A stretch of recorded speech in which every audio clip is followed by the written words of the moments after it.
Welcome to Nature Revisited, a podcast that explores our relationship with the natural world. It consists of interviews, stories, and discussions that highlight the notion that nature is not a place one goes to, but rather a place one is already a part of. That we are nature. Nature Revisited is honored to be featuring Vandana Shiva and her new book, The Nature of Nature, The Metabolic Disorder of Climate Change. Vandana Shiva is an Indian scholar, environmental activist, food advocate, and ecofeminist who has written more than 20 books and has been the recipient of more than 20 international awards. Often referred to as the Gandhi of grain for her activism associated with the anti-GMO movement, Vandana graciously has taken time from her busy schedule to answer a few of my questions about her new book, The Nature of Nature.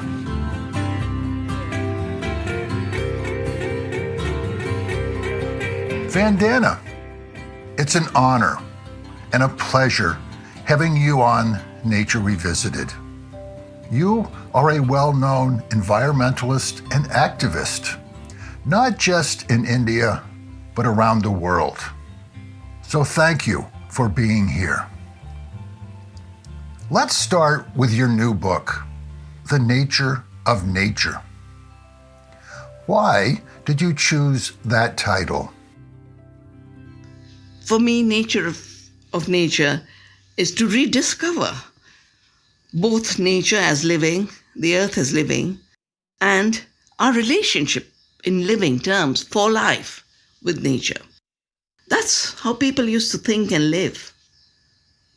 But then along came Bacon, the Chancellor of England, the person in charge of the Inquisition, and the person who was the Chancellor when the East India Company was created, the founder of modern science.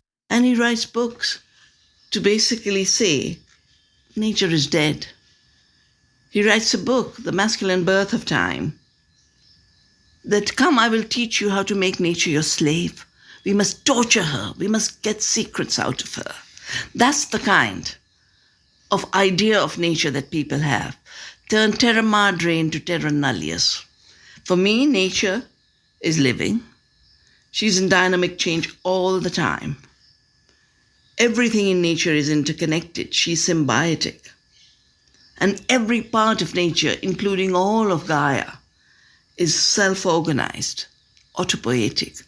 And the Earth as a biosphere has managed her climate so far. Is the disruption of the biosphere, destruction of the biodiversity of this planet that is part of the climate havoc. And just like our metabolic disorder is caused by junk food, the metabolic disorder of a living planet called climate change is a result of junk energy and thinking in ways that make us think that we're dealing with machines. Most of your work focuses on the production of food. How do you define agriculture, and are we losing our connection to it? Agriculture means care for the land, leaving the land in a better state after you have farmed. And this is the history of all civilizations. Civilizations have farmed for 60,000 years in Australia, 10,000 years in India, in the Amazon, and left the land richer. We've lost a connection to the land, both because a very artificial idea of anthropocentrism was created, that humans are separate from and superior to nature and other beings. But even more important, colonialism. That was a separation from the land. That's all it is. going into territories, appropriating the land, turning it into private property. And once land is not Mother Earth but private property, destruction becomes the logical consequence. Putting it plainly, is the climate crisis ultimately a food crisis? Yes, there are many reasons why there's an interconnection between the food crisis and the climate crisis. A system that produces food unsustainably with fossil fuels and fossil chemicals is responsible for 50% of the greenhouse gas emissions that are leading to climate change. But most importantly, it's creating a food crisis by destroying the farming systems that give us real food.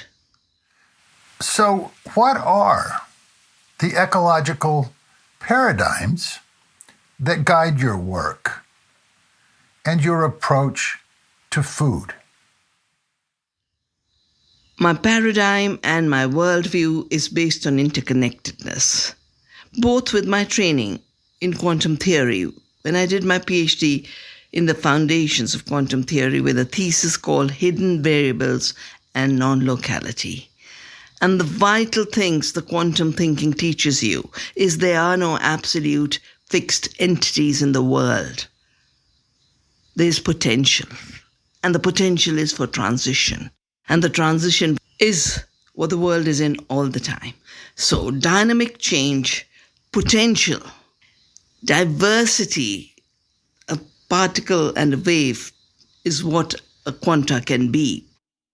But most importantly, interconnectedness, non-separation, non-locality. Globalization is connected directly to our food. What is globalization, and why do you oppose it? Globalization is basically global rule by a small group of people. It began with the first globalization of colonization. 300 merchant adventurers, as they were called, got together and wrote a charter.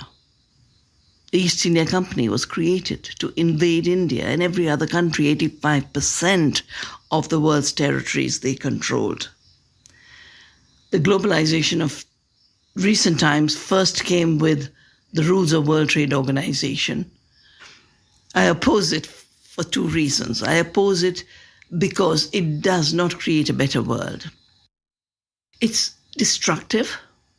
How can giants who have caused hunger in the world, destroyed our farmers' livelihoods, destroyed our health, be in charge of our lives, and destroy our local economies, destroy biodiversity in the planet, destroy democracy? Every living system and every living society has multiple layers. They have the local, they have the regional, they have the national, and then they are part of an international community. And the formation for that is the United Nations, where one country has one vote. 10 corporations rule the world. Those rules have then created consolidated accumulation of wealth in a few hands through privileging a few, and accumulated so much money. They now try and rule the world as billionaires. It's the opposite of democracy. And for me, freedom and care for the earth are the two fundamental tenets. Both are missing in globalization. That's why we created the International Forum on Globalization. And that's why we stopped WTO in Seattle. Well, Bill Gates is among the billionaires who rose through the globalization period. I have a book called Oneness versus 1%, which I wrote after I watched Bill Gates take over the climate summit in Paris. And I know the UN doesn't have place for billionaires. So I said, how come a billionaire is taking over? With all the wrong ideas. He is not an inventor, but he struts around talking innovation. And through that, becoming control of every sector of our life. Look at health. Look at agriculture. Look at media. Look at education. There's nothing he doesn't want to control. And he now has become the biggest farmland owner of America. For those who care for their food, they should be looking at this man. because he is also pushing fake food, about which I have talked in the book. If ultra-processed food has already caused problems, just imagine what the next step will be. India is experiencing its own agricultural crisis. What is its origins, and what are we learning? The problems began with the US imposing a chemical agriculture, which they gave the name Green Revolution. The Monsantos coming in with their seeds, driving our farmers to suicide.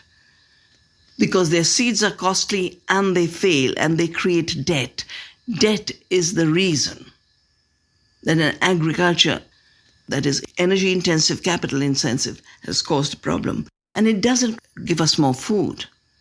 As Navdanya studies have shown, we grow more food when we conserve biodiversity. We call it health per acre rather than yield per acre. Yield only measures the commodity that grows on a farm. Diversity is the way a forest is.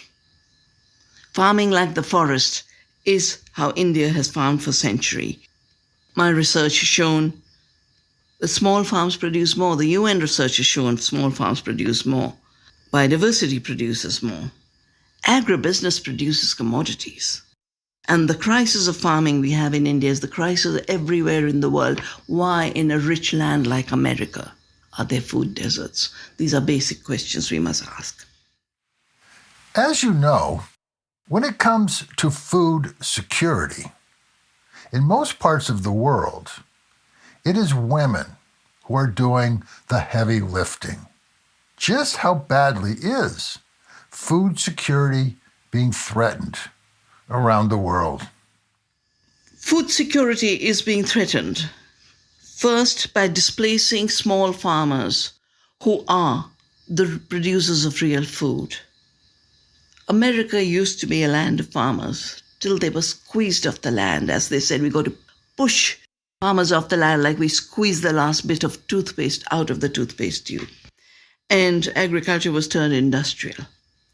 Globally, this has led to nearly 1 billion people going hungry every year structurally, not by accident, but by design. So even in America, people stand in queues for food. But worse, more than 2 billion suffer from chronic diseases that are causing sickness of all kinds. I call this anti-food because food is supposed to nourish us.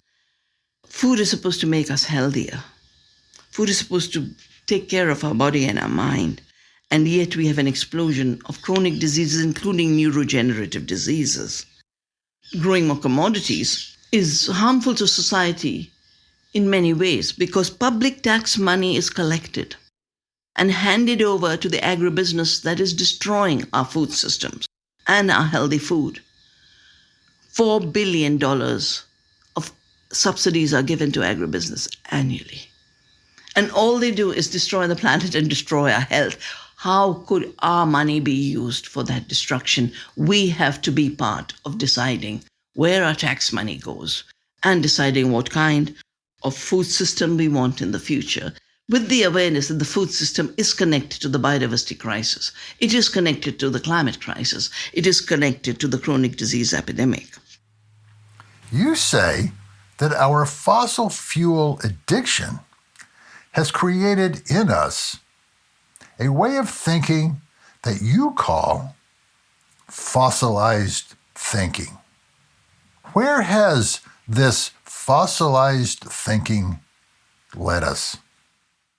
For me, fossilized thinking is not seeing the abundance of life around us. Fossilized thinking is not seeing the change.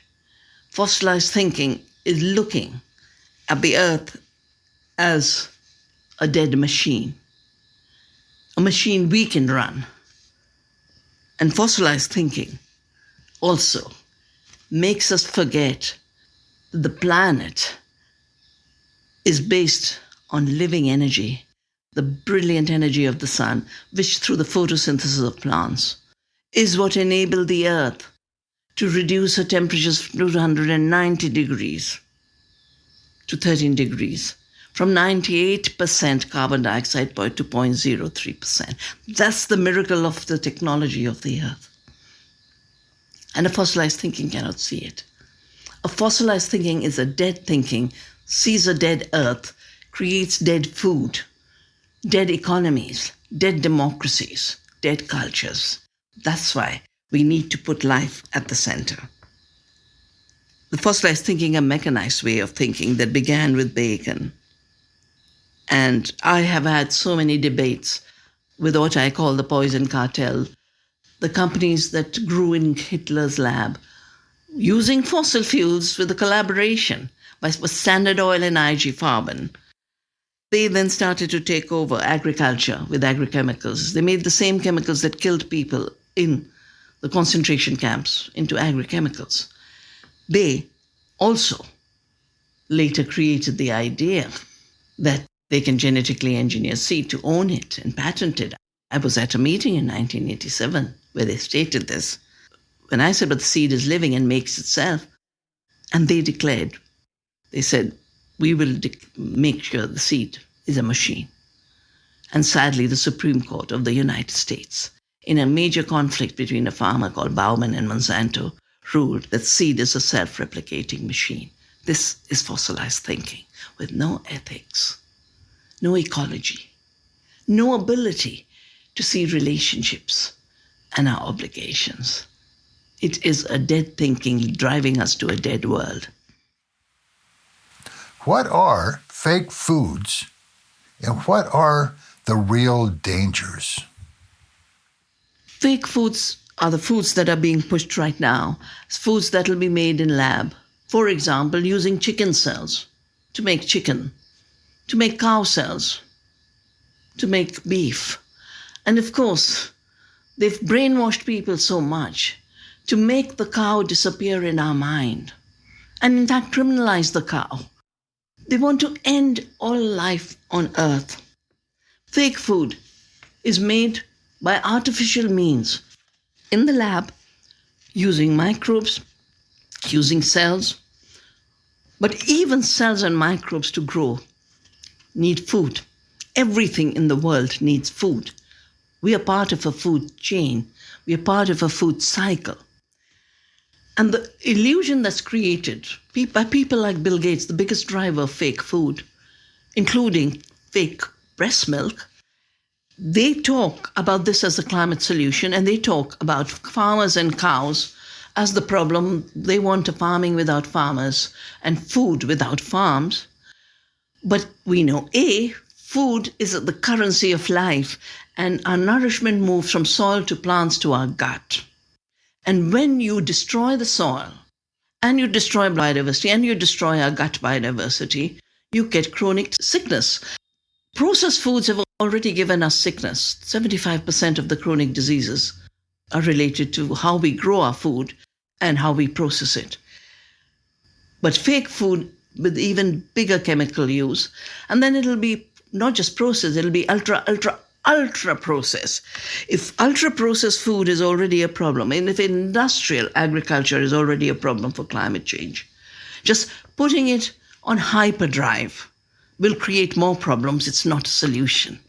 As Einstein said, a clear sign of insanity is doing the same thing again and again and again and expecting a different outcome.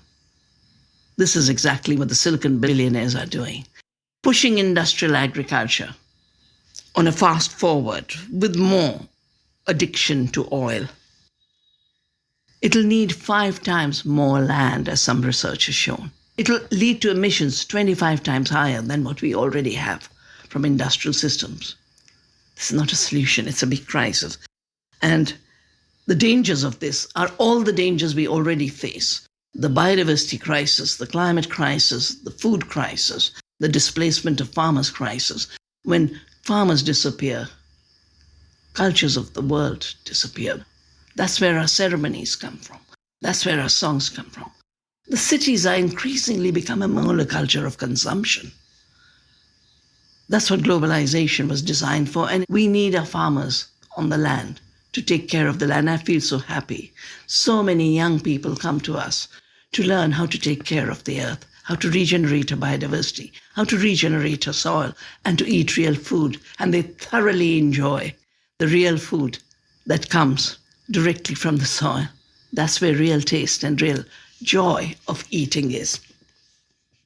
And as I have asked so many times before, how and why is diversity and biodiversity so very important? Biodiversity is life. Biodiversity weaves the life, weaves the web of life. I have participated in the Convention on Biodiversity, which recognizes that 80% of the biodiversity today is where traditional societies still live. It has disappeared, where the so-called modern economies of industrialization have taken over, because those are monoculture economies. It's important because everything that we do wrong, there is an alternative that biodiversity creates. You want to spray poisons for controlling pests?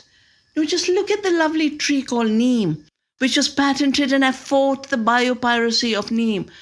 Neem patented by W.R. Grace and the US Department of Agriculture. 11 years I fought that biopiracy. There are hundreds of plants that can do pest control for us. All we need to do is take the biodiversity the earth gives us and give it back to the soil in small amounts as mulch, as compost, in hundreds of ways. We say, thank you, Mother Earth, and give it back. And then the soil organisms flourish. We have 3,600% more mycorrhizal fungi in our soils as a result of doing organic farming. Organic means growing the biodiversity of the soil. Good farming means growing biodiversity of plants. And our gut, 100 trillion microbes, all of them need to have a different diet. When we starve them of biodiversity, chronic diseases start. For everything, diversity is important, including for our cultures. What is your response to someone who might say that there are too many people to feed in the world and that the slow food movement can't feed them all? I turned to agriculture with a background in physics, with a background in quantum theory. And I turned to agriculture in 1984 because of two tragedies. The first was Punjab, the land where the Green Revolution was introduced, the land where I did my MSc honours in particle physics, had erupted in violence. 30,000 people were killed. This is where the Green Revolution was introduced. And the farmers were angry. They're saying we are living like slaves. We can't decide what seeds we grow, how we grow it. Our rivers will come to us. We can't decide where we'll sell our grains. This is slavery. And that same year, in the city of Bhopal, a pesticide plant leaked. 20,000 people were killed that night. Hundreds of thousands have been damaged for life. Even today, children are being born deformed. And so I discovered the chemicals and the poisons. I discovered the roots in Hitler's Germany. And I started to apply my math. I could see the rows of monoculture crops are not more productive, but I started to measure it. We started to do biodiversity measurements. We started to do measurements of nutrition per acre. And this much we have found, after more than 3 decades of dedicated work, that health per acre depends on more biodiversity. Farmers' well-being depends on more biodiversity, because when they grow a monoculture, they are tied to one company, both for seed and for selling. The idea that the large farms produce more is scientifically false. They produce more commodities, but commodities are not food. 90% of the corn and soya grown in the world today is being used for biofuel and animal feed, not for human food. This is not food. The United Nations studies have shown the smaller the farm, the more it produces. 80% of the world's food today that we eat, real food, not commodities, not processed food, real food, comes from small farms. Small farms are the future. Women are the future. Do you think people are beginning to really understand the nature of nature or the technology of nature when it comes to how we grow the food we eat? I don't think so. I think 400 years of thinking of nature is dead. of a mechanical thinking and 200 years of a fossil age with fossil thinking has actually eroded our awareness, and we need to rebuild it again. There's a lot of talk of regeneration. I was part of the founding of the regenerative agriculture movement in 2015. We realized we have to be aware that the earth is living, and working with the living soil is good farming. Working with living plants is good farming. Working with webs of insects who control pests. When you have a monoculture and when you spray poisons, pests are created. We realize good farming comes from being aware of nature. So we have to regenerate the awareness that nature is living. We have to regenerate the awareness to see nature's technologies. We have to regenerate the awareness that nature is self-organized and self-regulated. And that's how we will find solutions to the climate havoc and to the chronic disease epidemic. And as my book shows, both are interconnected. The roots are the same.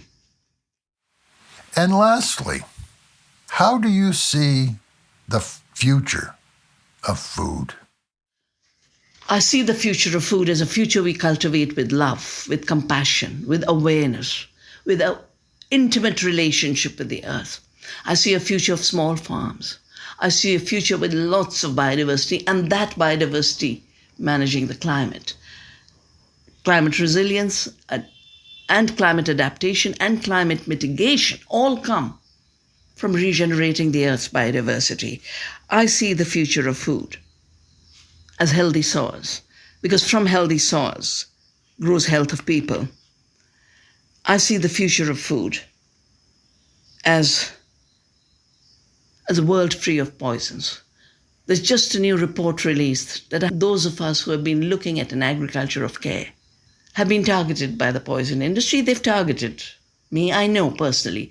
But now the US government gives funding to a private spy agency to try and spoil our reputations. For 40 years they've been trying to do this, and for me.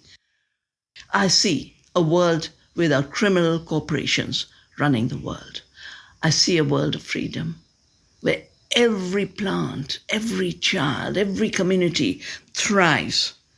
I see a future where the health of the planet, the rights of Mother Earth are protected, where the health of the people is protected and human rights are defended.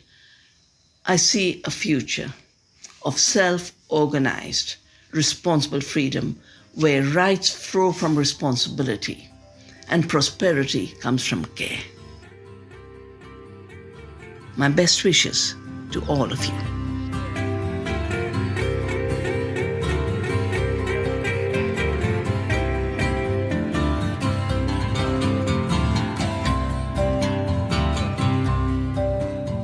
I hope you enjoyed this episode with Vandana Shiva, and that you take the opportunity to read her new book, The Nature of Nature. And if you want to learn more about Vandana and the work that she has been doing, please visit navdanyainternational.org. If you enjoyed this episode, please share with friends, family, and colleagues. And please rate us on your favorite podcast server. It will help us to reach a larger audience. You can follow Nature Revisited on Facebook, Instagram, YouTube, or our website, nordenproductions.com. I would also like to invite you to share your comments and ideas, and even suggestions for future guests for Nature Revisited on the comment section of this episode on our website. The music for Nature Revisited is Tim Buckley, Buzz and Fly. Nature Revisited is produced by Stefan Van Norden and Charles Gagan.